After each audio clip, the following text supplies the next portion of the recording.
ang kagandahan pag uuwi ka ng probinsya.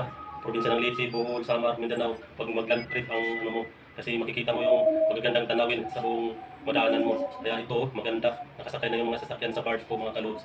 Ito, malapit na po yung mapupuno yung barge mga kalods. Malapit na itong aalis, tatawid dun sa kabila. Ito, ang ganda po talaga mag-land trip talaga mga kalods. Sa bagay, pag aeroplano, madali lang talaga makarating ka, pero sa hindi wala kang masyadong natanawin sa baba. Hindi kagaya pag mag-land trip na maganda talaga matatanaw mo ang madadaanan mo talaga mga kalods. So, tatawid na po sila mga kalods. So, tatawid po sa kabila.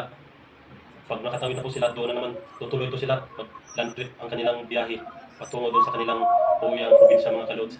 So, yan ang kagandahan sa mag-land trip mga kalods. Ito lang ang hassle pag makasakay na sa barge. Pupunuin mo na bago makaalis. Pero pag mapuno na, aalis. Tatawid na po. Pag doon po sa kabila, land trip na naman mga kalods. Yun ang ganda po talaga mga kalods. Walang hassle. Pag mayroon kang sasakyan mga kalods, mag-land trip ka na lang. Maganda mag-land trip mga kalods. Yun